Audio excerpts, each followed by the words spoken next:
અભય થઈને નિષ્પક્ષતાથી નિરપેક્ષ રીતે વાસ્તવિકતાનો અરીસો રૂપી સચોટ માહિતી લાવતો સત્યની સાથે અભય ટાઈમ્સ। સુરતના ડિંડોલીમાંથી 5 વર્ષના બાળકના અપહરણની ઘટનાનો પોલીસે ભેદ ઉકેલી કાઢ્યો હતો અને પિતાએ જ દેવું થઈ જતા પુત્રનું બહેન પાસે અપહરણ કરાવ્યા બાદ પોલીસ ફરિયાદ કરી હોવાનું સામે આવતા પોલીસે હાલ પિતા સહિત 3ની ધરપકડ કરી છે। સુરતના ડિંડોલી પોલીસ મથકની હદમાંથી એક 5 વર્ષના બાળકનું અપહરણ થયું હોવાની ફરિયાદ પિતાએ પોલીસ મથકે જે નોંધાવતા પોલીસ દોડતી થઈ હતી। ડિંડોલી પોલીસ સાથે ક્રાઇમ બ્રાન્ચે પણ તપાસમાં જોડાઈ સીસીટીવી અને હ્યુમન સોર્સિસની મદદથી તપાસ કરી મહારાષ્ટ્રના નંદુબાર ખાતે ચાલુ ટ્રેનમાંથી અપાયત બાળકને શોધી કાઢ્યો હતો।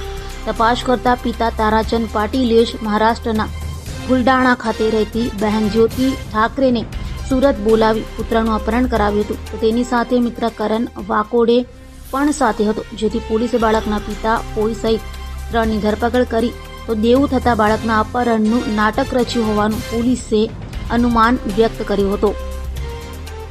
જુલાઈ 2024ના રોજ જીજ્ઞાનગર ડિંડોલી પાસેથી તારાચંદ ઉત્તમ પાટીલના એક 6 વર્ષના બાળકનું કિડનેપ થયો હતો। 6 તારીખે આ બાળક ગુમ થતા એના પિતાજીએ 7 તારીખે પોલીસને ઇન્ફોર્મ કર્યા હતા।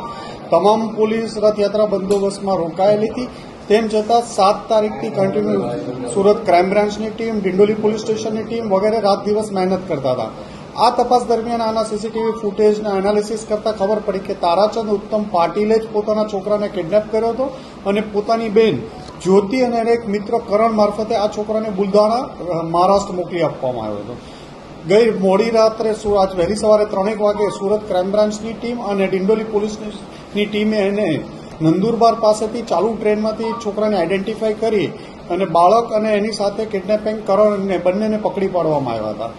આ ગુનાનો મોટિવ જોતા એવું પ્રાથમિક દ્રષ્ટિએ લાગતું હતું કે જ્યારે એની મધર અને ફાધરને બનતું નહોતું અને એના ઉપર પ્રેશરાઇઝ કરવા માટે એના ફાધર ઉપર દેવું 9 લાખ રૂપિયાનું થઈ ગયું હતું, તો આ એના સસરા પાસેથી રેન્સમ માંગવા કે ખંડણી માંગવાનો પણ એક એંગલ આમાં હોઈ શકે એવું પ્રાથમિક દ્રષ્ટિએ જણાઈ આવે છે।